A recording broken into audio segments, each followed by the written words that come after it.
Hey garden enthusiasts! Welcome back to Smart Farming Inside. Today, we're diving deep into one of the most powerful yet often misunderstood techniques in gardening: crop rotation.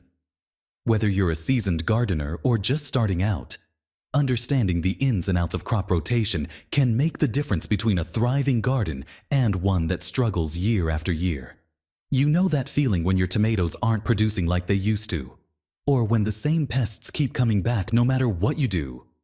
Well, chances are, it might be related to your crop rotation strategy, or lack thereof. I've made plenty of mistakes in my gardening journey, and today, I'm here to share not just the common pitfalls, but also the practical solutions that can transform your garden. I've divided this video into 5 key sections to help you master crop rotation. First, we'll explore why crop rotation matters and its fundamental benefits. Then, we'll uncover the most common mistakes gardeners make. Trust me, I've made them all. Next, we'll dive into simple, actionable solutions that you can implement right away. After that, we'll explore practical strategies that work in real-world gardens. Finally, I'll share some invaluable tips for long-term success that will help you develop a sustainable rotation system. Think of crop rotation as a dance, each plant family taking its turn across your garden beds, creating a beautiful rhythm that keeps your soil healthy and your plants happy. By the end of this video, you'll have the knowledge and confidence to choreograph this dance in your own garden. So grab your gardening notebook, because you're about to learn some game-changing techniques that will revolutionize the way you grow your food. Why crop rotation matters. Before we dive into the nitty-gritty of crop rotation, let me paint you a picture of what's happening beneath our feet.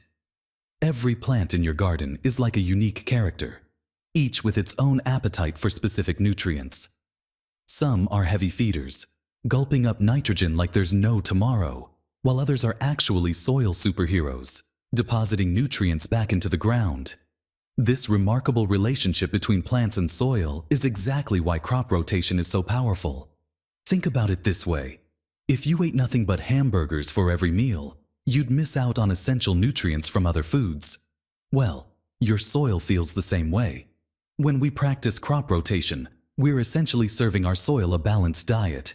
Tomatoes, peppers, and other heavy feeders might deplete certain nutrients one season, but follow them with nitrogen-fixing legumes like peas or beans, and you're naturally restocking the soil's pantry. Not only does this boost fertility, but it also breaks those frustrating cycles of pests and diseases that can plague our gardens. Now, let's talk about how this rotation actually works. Imagine your garden as a bustling neighborhood where different families take turns living in each spot. Just as each family has different needs and habits, plant families do too. The nightshade family, that's your tomatoes, peppers, and eggplants, need different things from the soil than your leafy greens or root vegetables. By moving these families around each season, we're preventing any one area from becoming depleted or overwhelmed by family-specific problems. Here's where understanding plant families becomes crucial. Each family has its own personality, if you will. The brassica family, your broccoli, cabbage, and kale, are heavy feeders that love nitrogen-rich soil. The legume family, including peas and beans, are the givers of the garden, enriching the soil with nitrogen. Root vegetables like carrots and beets prefer less nitrogen but need loose, well-draining soil. When you understand these family traits, you can create a rotation that ensures each group gets what it needs while contributing to the overall health of your garden. This natural system has been working for centuries, long before chemical fertilizers and pesticides entered the picture.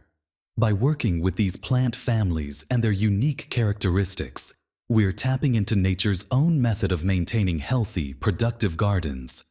It's like conducting an orchestra where each instrument plays its part at just the right time, creating a beautiful symphony of growth and abundance. Common crop rotation mistakes.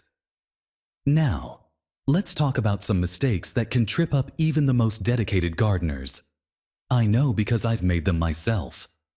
One of the biggest blunders, and I see this all the time, is falling into the comfort zone trap.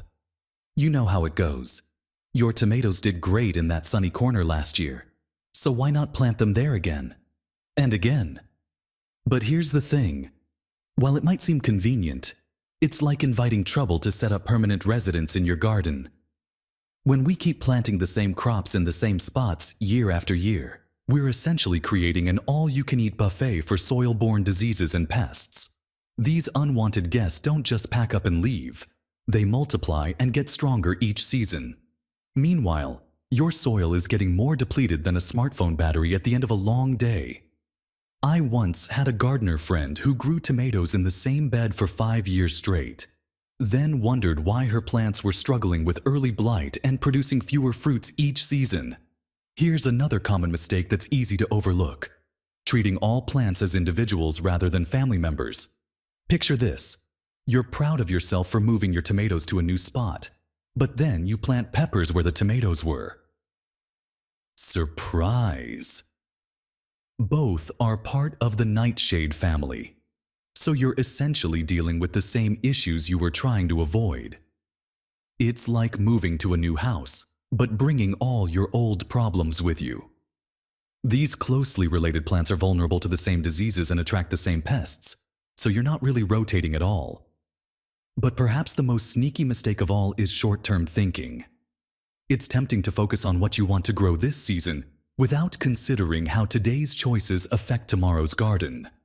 I've seen gorgeous gardens turned into struggling plots because nobody thought about the long game. Your soil is like a savings account. If you keep withdrawing without making deposits, eventually you'll find yourself in trouble. Without a proper rotation plan, you might be setting yourself up for poor soil structure, nutrient imbalances, and a garden that becomes harder to manage with each passing season. Remember that time I mentioned my friend with the tomato troubles? Well, she learned the hard way that these mistakes compound over time. But here's the good news. Once you understand these common pitfalls, you're already halfway to solving them. And that's exactly what we're going to talk about next. The simple yet effective solutions that can transform your garden from a random collection of plants into a well-orchestrated system that gets better year after year. Simple solutions for effective crop rotation. Ready to turn those rotation challenges into opportunities. Let's dive into solutions that are both practical and powerful. The first game changer is creating a solid rotation plan. Think of it as your garden's roadmap to success. I always tell gardeners to start by drawing a simple map of their garden beds. Nothing fancy, just a basic sketch. Then, divide your plants into their families and assign each family a color. This visual approach makes it incredibly easy to track your rotations and plan ahead. I keep my garden map on my phone, but a simple notebook works just as well. Now, let's talk about diversity, the secret weapon of successful gardens. You know how they say variety is the spice of life? Well, it's also the key to a thriving garden. Instead of just focusing on your favorite vegetables, think about creating a plant community. Mix in some flowering herbs like basil and oregano. Add some marigolds or nasturtiums for color. And don't forget about those nitrogen-fixing legumes. In my own garden, I discovered that adding calendula not only brightened up the space, but also helped keep certain pests away from my vegetables. It's like creating a neighborhood where everyone looks out for each other. This brings us to one of my favorite strategies: companion planting. It's like matchmaking for your garden. By strategically placing compatible plants together, you're creating natural pest control and support systems. Picture this: tall sunflowers providing afternoon shade for heat-sensitive lettuce, while their strong stalks offer support for climbing peas. Or imagine aromatic herbs like dill and cilantro attracting beneficial insects that hunt down troublesome pests. I've seen entire tomato crops saved from hornworms just by planting basil nearby. The beauty of these solutions is that they work together to create a garden that's more than the sum of its parts. Your rotation plan ensures long-term soil health. Your diverse plant families support each other's growth, and your companion plants provide natural protection. It's like conducting an orchestra where every plant plays its part in creating a beautiful symphony of growth. But here's the really exciting part. Once you start implementing these solutions, you'll notice your garden becoming more resilient year after year. Those pest problems that used to keep you up at night, they'll start becoming less frequent. That soil that never seemed quite right, it'll improve with each passing season. And the best part? Your harvests will become more abundant and flavorful than ever before.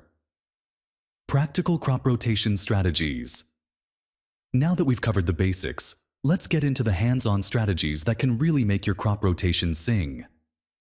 Let me share something that completely changed my gardening game. When I first started, I was constantly battling tomato blight and cabbage worms, until I learned to think like a local gardener.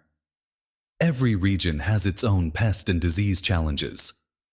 For example, if you're in a humid area where fungal diseases thrive, rotating susceptible crops like tomatoes with more resistant plants like root vegetables can break that disease cycle.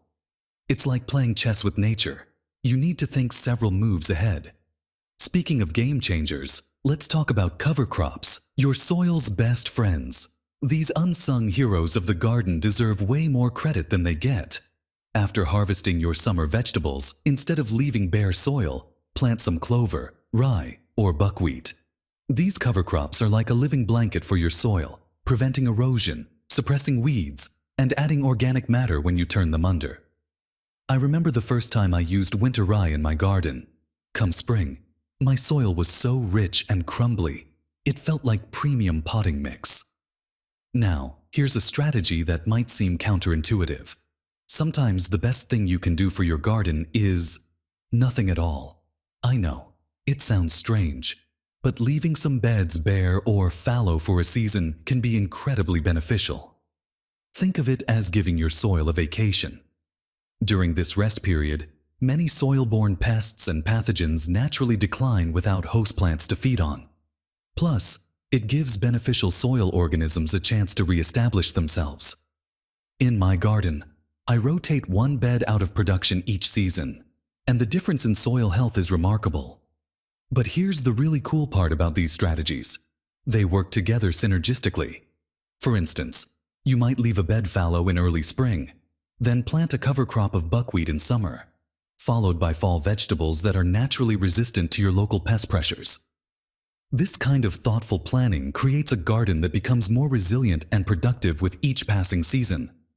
Remember, these strategies aren't just theoretical. They're battle-tested solutions that have worked for generations of gardeners. By implementing them in your garden, you're not just growing vegetables, you're building a sustainable ecosystem that will reward you with abundant harvests for years to come. And speaking of success, let's move on to some essential tips that will help you fine-tune these strategies for your specific garden. Tips for success. Let me wrap up with some game-changing tips that will help you master crop rotation and take your garden to the next level. First up, record keeping. Now, I know it might sound like homework, but trust me, your future self will thank you. I learned this lesson the hard way after forgetting which variety of tomatoes produced those incredibly sweet fruits last season. A simple garden journal or even notes on your phone can make a world of difference. Jot down what you planted, when you planted it, and how it performed. Include those little observations too, like how the butternut squash went crazy after following your pea crop, or which tomato varieties stood up best to late blight. Now let's talk about embracing the learning curve. Here's a secret that every experienced gardener knows. We all make mistakes. That tomato blight that wiped out half your crop, that's not a failure. That's valuable information. Every season in your garden is like a living laboratory, teaching you what works and what doesn't in your specific conditions. I remember planting my beans too close to my onions one year. Total disaster. But that mistake taught me more about companion planting than any gardening book ever could. Finally, here's perhaps the most valuable tip of all. Get connected with other gardeners. Whether it's joining a local garden club, participating in online forums, or following garden-focused social media accounts, the gardening community is incredibly generous with knowledge sharing. These connections are pure gold. I can't tell you how many times I've solved garden problems just by chatting with fellow gardeners at my local community garden. They'll share their experiences, warn you about regional pest problems, and even swap seeds of varieties that thrive in your area. As we wrap up this video, remember that crop rotation isn't just about following a rigid set of rules. It's about understanding your garden as a living, breathing ecosystem and working with nature rather than against it. Start with these basics we've covered. Keep good records, learn from both successes and setbacks, and connect with other gardeners. Before you know it, you'll have a thriving, productive garden that gets better with each passing season. Thanks for watching, and don't forget to like and subscribe for more gardening tips and tricks. Drop a comment below sharing your own crop rotation experiences. I'd love to hear what's working in your garden. Until next time, keep farming and happy growing.